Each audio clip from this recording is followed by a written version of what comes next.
తెలంగాణగా ఆవిర్భవించింది. అటుమన్నేమన్నాడు,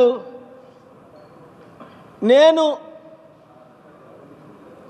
బ్రతికున్నంత వరకు రాజకీయ నాయకులను ఎందుకు కలుస్తున్నాను అంటే రాజకీయం చేయడానికి. ఈ మధ్యనేమన్నాడు మోదీని కలిసినప్పుడు, ఆ తర్వాత ఆ మధ్యనేమన్నాడు. మీరు చూడండి వీళ్ళ మాటలు, వీళ్ళేటంటే పిల్లు కళ్ళు మూసుకొని పాలు తాగితే ఎవ్వడూ చూడలేదనుకుంటాడు టక్కమని పడినంత వరకు.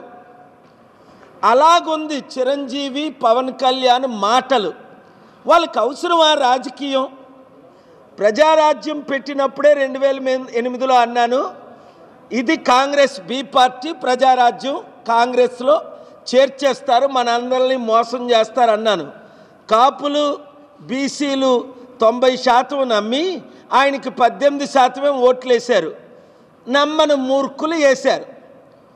2011లో ప్రజారాజ్యం హోల్సేల్గా Pawan Kalyan youth president, Chiranjeevi president, Allu Arvind, ఈ నాగబాబు ప్యాకేజ్ స్టార్లు అందరూ కాంగ్రెస్లో కలిసిపోయారు. అప్పుడు కాంగ్రెస్ అధికారంలో ఉంటే